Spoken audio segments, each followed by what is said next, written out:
Ladies and gentlemen, boys and girls, welcome to the Class Act at Kauai Community College, the show that highlights campus happenings and goes deeper with its professors and students so you can hear why this is where you want to be. It's that time. Let's get it on.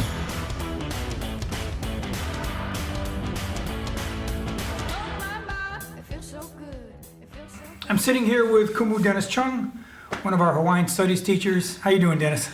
Doing good. So far, so good today, right? So far, so good. Had a good class this morning, so everything's going fine. What is a good class to you? How do you define a good class? Oh, well, to me, a good class is one that's engaged. You know, students are active, they're asking questions, they're laughing at my jokes, which is a good thing. Yeah. We just kind of engaged and having a good time, being able to dialogue, yeah. I'm not a real lecturer type of a teacher, or, professor, if you want to say that, but more of a talk story, yeah. So I like to talk story and kind of connect things that, students may not think may be connected, but are, So we had a good class today, we talked about Pidgin English. Yeah. What class was today? Today was Hawaiian Studies 107, Hawaii Center of the Pacific, yeah. Mm-hmm. And we're talking about Hawaiian language and English and how the Hawaiian language, kind of got suppressed and why how did English become so dominant, and then what is the role of Pidgin? How did Pidgin evolve and stuff like that. So it was really good because it's something that they speak. Many of our students speak. So we're laughing and joking around. And, oh, you heard this word, you heard that word, Oh, my grandfather used to talk like this, and so it's really kind of fun. And then you bring the historical context into it, so they understand, oh, that's why it happened, So yeah, it was really, we had fun class today. Now, most of your classes are fun from what I know from students talking to me, right? Well, I hope so. What other classes do you teach? The Hawaiian Ohana is another one. What's that like? That one's kind of a little bit more introspective in a sense. We look at the Hawaiian family, how it related to each other in more traditional times and some of the practices, and then look at how it's evolved through time, and maybe what is it now. And what I have the students do is kind of look at their own families, yeah, and hopefully it's I try and make it a safe place so that they can share things about their family and certain practices or certain beliefs and how that ties into their everyday life, without feeling threatened about, I'm going to share too much, So everything's kind of, what do you say? Secret? I don't know. What's the other word for secret?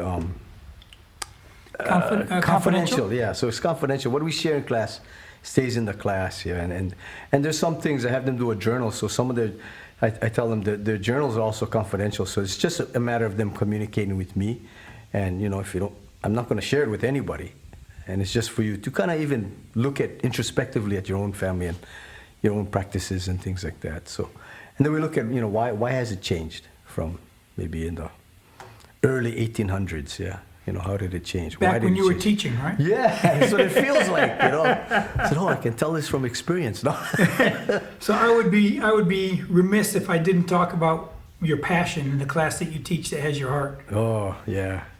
Yeah, the voyaging class. Yeah, I have two voyaging classes, and we look at wayfinding and non-instrument navigation and Polynesians voyaging throughout the Pacific. They say populating the largest nation, 12 million square miles of Pacific Ocean, and scattered islands, and it's a very engaging story, yeah. He's like, and this is not just theoretical for you, right? Because you've got some experience on the water. Yeah. I've got some experience, yeah, and probably more experiences to come, yeah. But I've had experiences on a number of voyaging canoes. Hokulea, of course, being the mama, the mother of modern Polynesian voyaging, and then also on Hikianalia, and then Hawaii Loa, as far as the Hawaii canoes, and I've sailed a little bit with Maru Maru Atua down in Cook Islands and stuff like that, and Aotearoa 1 in New Zealand, so just small things, but you always learn so much every time you go out, And my understanding is that this is very much a hands-on class, yes? We have one canoe that's in the water and one that's being readied? Right, exactly. So we have Namohoi in the water, but unfortunately Namohoi we're going to be pulling out of the water soon, I hope. Just doing regular, maintenance kind of things. I mean, we've been in the water for 4 years already, so little things growing on the hulls now.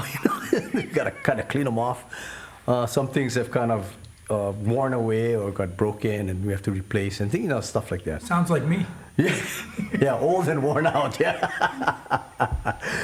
but yeah, so that's coming out, and then we're just getting toward the end of finishing our 30-foot training sailing canoe. Yeah, a double-hulled sailing canoe. So we should be in the water. I'm shooting for April, sometime around there. So that's like a couple months away. Now, as we talk about finished, we're talking about construction from scratch to completion, right? Okay, so Namahoe was constructed from scratch, like a basic cement floor. And that's all we had, basic cement floor. We had to build the forms, we had to build a strong back, we had to, hand lay all the Vinyl core, planks and glass, all of that. It was zero, right? With the training canoe, we got a little smarter. We had somebody else build the hulls for us, and then we just have to do the decks and the superstructure and stuff like that. So when your classes go in the water, are they out for an hour? Are they out for a day? What I'm planning is that we'll be out for at least half a day. So we'll have classes during the week, and then we'll have a block on Saturdays. I'm looking at, something like that. That sounds like so much fun. Oh yeah, and. Yeah, that's going to be fun, The difference between hearing about it and reading about it and talking about it and then actually being out on the water with your ropes, hands on the ropes, is just and it gives meat to the dialogue in the classroom. Right, it does, because all of the things that, especially on the science side, or the STEM side, you might say, the math and all these kinds of things, it brings life to it, right? You're not just dealing with a formula, you're dealing with actually movement, yeah? You're doing it with actual stress. You're doing it with actual, how do you say, the physics of it actually happening. Instead not of just the physics, but the physical of it the actually physics happening, and the physicalness. Yeah, so it's fun. Yeah. Because you're realizing it doesn't matter how hard you tighten the rope when the waves are slapping you around. Now you got a whole different struggle with your own physics. Yeah, exactly. And then is it good to tighten the ropes? Yeah. At that kind of stage, so, it's experiential, but you can bring it back into the classroom all the time, yeah. But all of this is the how-to, the where-to, with the navigation and everything like that is a whole different study and knowledge base, right? Right.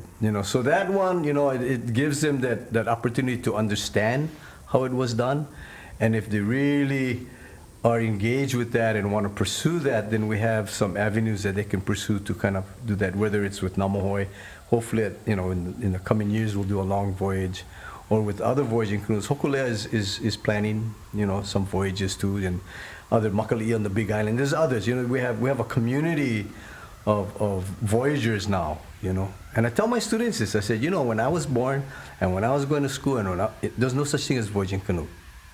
There was nothing. We don't know anything about it, right? You folks have been born into a time where these entities exist, and they're actually at work, and they actually are working out there and sailing and moving. So you guys are in a very prime position, to experience and to carry on this knowledge. It's almost Jurassic Park-like. In the fact that we're something all that Jurassic exists, Park guys, in the fact that it existed once, went away, and now it's back. Come back, yeah. Exactly, And the interesting thing is that what we've learned is very much valuable in today's society, than we think. We think, now we have my GPS, I have my nav charts, I got my computers and all these kind of things. Well, we started, 11 years ago, almost 12 years ago, we started a program with the Japan Maritime Colleges. And they're, if you know Japan, right, they're kind of like top notch in technology, right? I mean, they're up there. So all of their nav stuff is all high technology kinds of things where there's charts, computers, GPS, whatever, right? But they felt that their students were missing out on just understanding what is navigation, what is the basics of navigation, and how do you do that without instruments. Yeah. There's a very interesting part. I've worked with some top-notch navigators and sailors before. And at the end of the day, the tactician has a sense. Yeah. He has a feeling. Yeah. And it doesn't come down to zeros and ones. Yeah. And it doesn't come down to what the computer said to do. There's a sense that says there's a breeze building over there. I can see it. I can feel it. Yeah. And that's true, and so with that, and then also at the same sense, right? On many commercial ships, there's always power glitches. There's always power outages. There's things where you got to reboot things or whatever, right? So the impetus of that program starting was knowing that what happens, what do you do if the power goes out and your computer goes out and your whatever, and you got to rely on what you see around you. That's when you call the old salt, the guy who's been around a few days. Right? So that's why that program started, and it's still going on,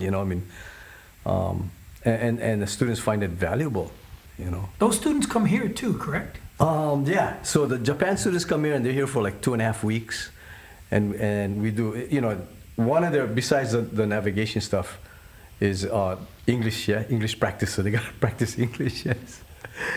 Actually, so what we do, we teach them Pidgin.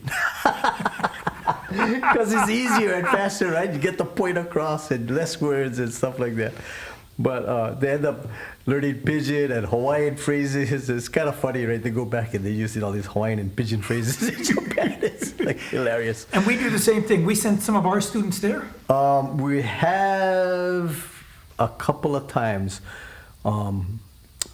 But they've gone more on the technical side. They've gone like on the electronic side, but not necessarily the navigation Are side. they learning Pidgin Japanese when they go over? I don't know. I haven't seen them when they come back, but we haven't really generated that back and forth as much yet. Yeah, and part of it is just because of the language. Yeah. Mm-hmm. So they're focused on maritime engineering, maritime practices, and those kinds of areas, occupational areas. Whereas we're kind of really broad, yeah. But yeah, so that program started there, talking about what you were saying, the old salt that feels it, there's a lot of stories about that out at sea, The best one that I know of is happened with the Teorere, which is the New Zealand canoe. When they first sailed from New Zealand to Cook Islands, and this was in Rarotonga. This was for the Pacific Arts Festival that was in Rarotonga that year. So they left, first time for them, first time deep sea, first time ever out of the sight of land, right? Mm-hmm. And so they had Mao with them, Mao, who was our teacher from Sarawak. Yeah. And so they went out, and it was pretty good the first couple of days. Then they ran into a storm, right? So they still had communication with New Zealand, so they're talking to the New Zealand weather forecaster guy, and the forecaster was telling them, head south and go around the next storm that was coming up. And so they asked Mao, what do you think? We go south? Oh, Mao said, no, go north. But the weatherman said, go south to get around it. No, go north. So they made a decision. We're going to follow the weatherman, right? Uh-oh. So they went south, and the storm turned and just hit them. Boom. And they were I've seen videos of that. It was massive. I was like, oh boy. And it's cold, right? It's cold. They just got hammered for like 3 days, closed the sails and just rode it out. And Mao, talking to Mao afterwards, Mao was going, I think I die. So it kind of let up a little bit, and then the crew guys asked Mao, which direction shall we go? He said, I tell you already, north. So they turned north. As soon as they turned north, they said within 6 hours, sky was clear, seas were all mellow. Those old guys who just know what's going on. Yeah, there's hope for us both. So we learned, don't forget the old knowledge, right? Mm-hmm. Well, thank you, Dennis. It's a pleasure sitting and talking with you. I appreciate your time with us. Okay, thank you very much. Okay, have a good day. Thank you for listening to the Class Act at Kauai Community College. The views and opinions shared by the host and any guests are solely theirs and do not reflect the feelings or opinions of Kauai Community College as an institution. If you enjoyed listening to this podcast with our professor, check out the other episodes with different professors. Aloha.